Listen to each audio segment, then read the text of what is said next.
So we actually met at a truck show. You saw me doing a burnout, and it was just all all over from there. I was like, well, this is the one. But burnouts have always been kind of the center of our relationship because that was the day we first met. Yep. We also had our first kiss while doing a burnout.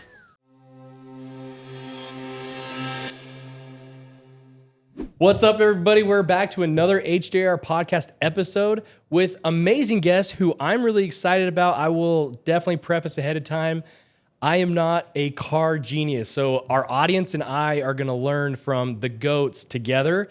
But Zach Pennock, Good enough. here we go. Good enough, that'll work. Yeah, Pennock. Okay, but Zach Pennock and Lacey Blair, these gurus, we're going to learn all things auto, building, burnout, racing, like all things car and badassness. These amazing individuals are going to give us a rundown, and I cannot wait. Like I said, it's a very new area for me, so I'm excited to learn, but let me dive right in if that's cool. Let's do it. Thank you for being here again. I mean, how did each of you first get into cars and custom builds? I'll let you go first. That's a good question. I would say mine as a kid was watching Monster Jam, and then I've just always naturally been attracted to like mostly diesel trucks for the most part. Like I'm from a small town. Everyone just drove work trucks and stuff like that. And none of my family were mechanics or anything. It was just something that I kind of What was your family? was interested. My dad does like blue collar, like heating and cooling. And my mom owned like a paper route throwing business. But I mean, it's blue collar. So Yeah, blue collar stuff. You saw your dad probably working on. Yeah. So okay. But he like didn't even change his own oil and stuff. So I'm like, it's one of those things that I would say I'm first generation, which you too, your parents were Construction. blue collar, Yep. yeah, construction. Yeah. Where did it come from? So, growing up, we always went to the racetrack, dirt track, late models, sprint cars. Dad was big into that. He used to pit crew back in the day on one. Never built his own vehicles, but was a pit crew for a dirt team. Oh shoot.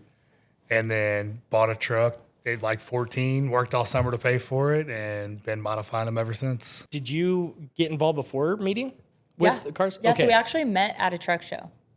Of course. Yeah. Yep. Of course. Well, what you say, you saw me doing a burnout, and I it was seen her just doing all a burnout, over and I from was there. like, well, this is the one. So I would say burnouts specifically, we'll get into that. But so we have a company that runs burnout events, but burnouts have always been kind of the center of our relationship because that was the day we first met. Yep. We also had our first kiss while doing a burnout. When I hear burnout, I think of like just a burnout of a vehicle. Like it could be anywhere, anytime. But when you say burnout, it's a full product. It's like an event. It's not Now it somebody is, doing a yeah. burnout. Right. Yeah, it's not a standstill burnout like Yeah. you're used to seeing. It's Australian style, full tip in, fast, like pop tires. Is there like a is there like, I don't want to say a scoring system, but is there like a expectation of what makes a good burnout and like how does that all work? Yeah, you go for it. All right, so we got like 10 different judging. So you've got tip in or instant smoke. That's how fast the smoke comes off your tires. Then you got constant smoke. So you have to keep your constant smoke up through the whole show.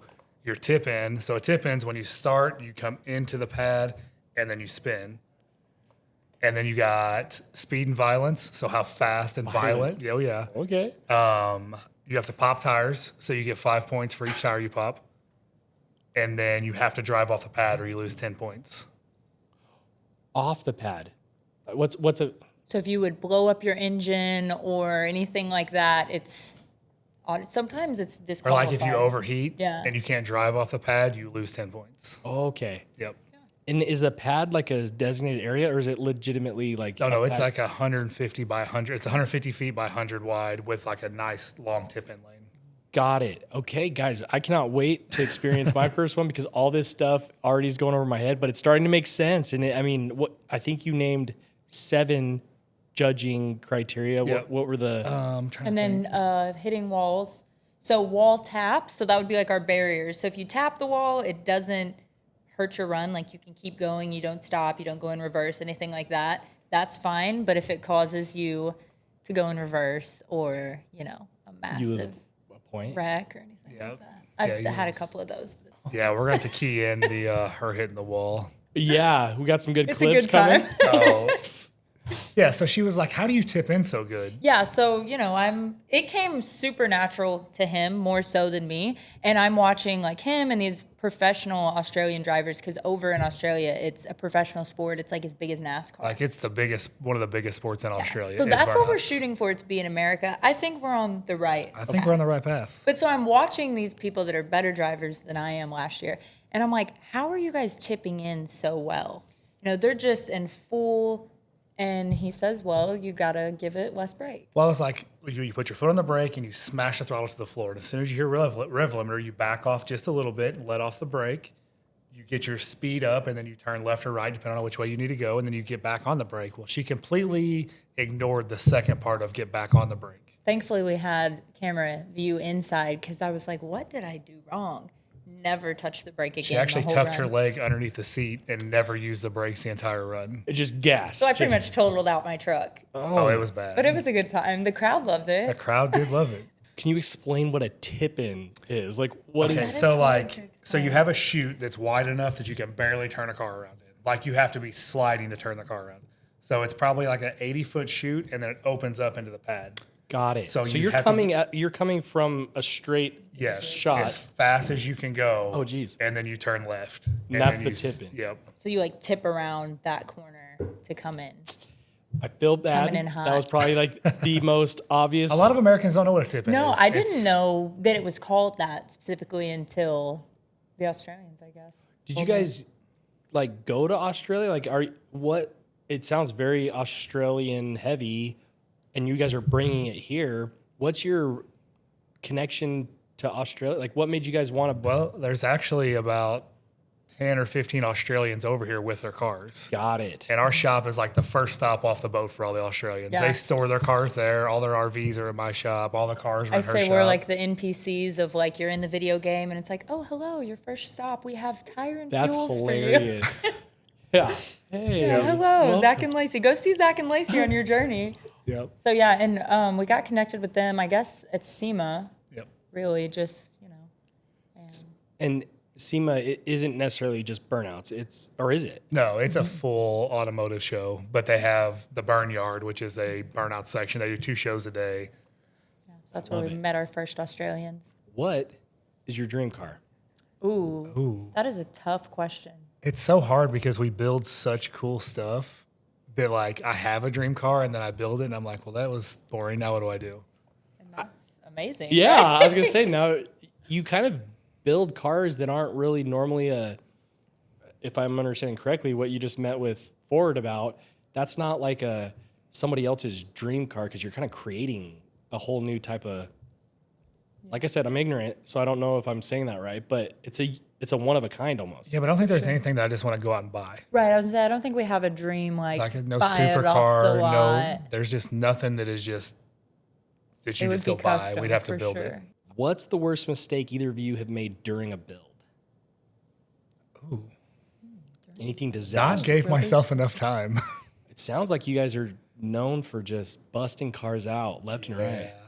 Speed is not a problem. I was gonna say we're always like hyped about that in the moment, and then I am cussing like when it's Because I'm always like, get it done, get because it it's done. like content also. Like Oh, that's yeah. a huge part of what we do. Like okay, and of course when you film everything, it takes twice as long, maybe 3 5 times as long. And I'm like, this is equally as important, right? Because we have companies that we're working with, we have followers that are following the build, like equally as important as getting the build done.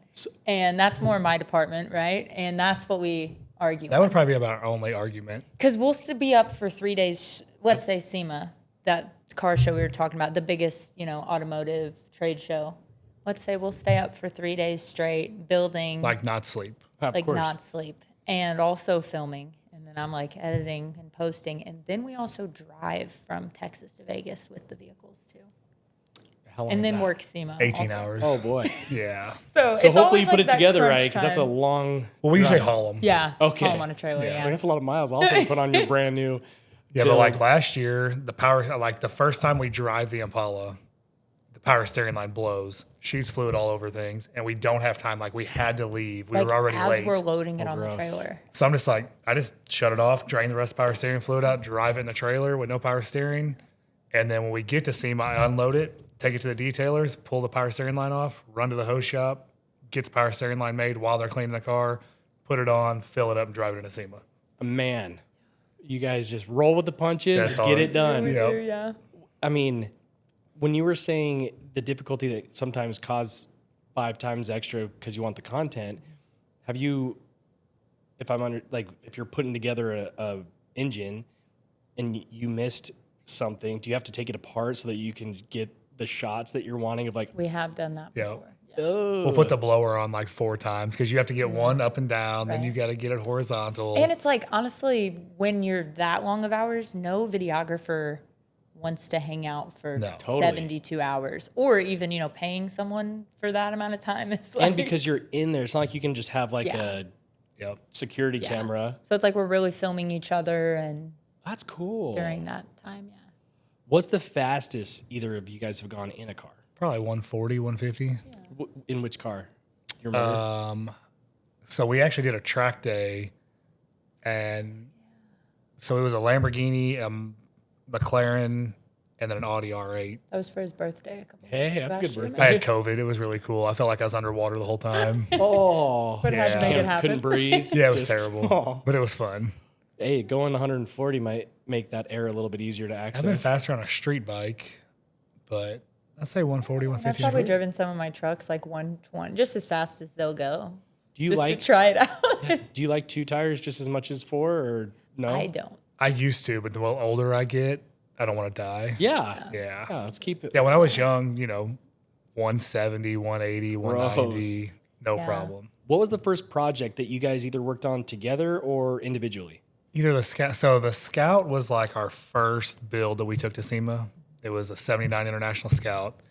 And then I would say probably the Escalade was more together. Yeah.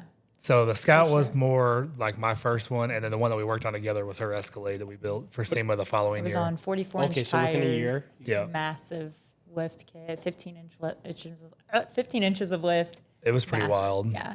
It went viral on YouTube. That was my first viral video because I took it mudding. It was like super nice. Painted axles, really all nice. powder I coated. Why trashed not it take a it little bit. mudding? Yeah. I trashed it. You got to have a viral video out of it. How much you does know? something like that cost to build? Like, So work with a lot of good companies that if somebody who didn't have like relationship and discount, 200,000. if they were to like buy it from you, it'd be like 200, yeah. Yeah. Yeah. and you just take it mudding. Why not? Broke the front drive shaft. Of course. Hey, I think the worst video was with the windows down and she was in reverse and the mud water was just splashing off the dash inside. to the front of the inside Yes. windshield. Hey, Yeah. that's Got you it. know, I mean, if you're going to build it, you got to have fun with it, that's a fun. And still sold it and made profit. So, I mean, who can really complain? What was the first cars you ever drove?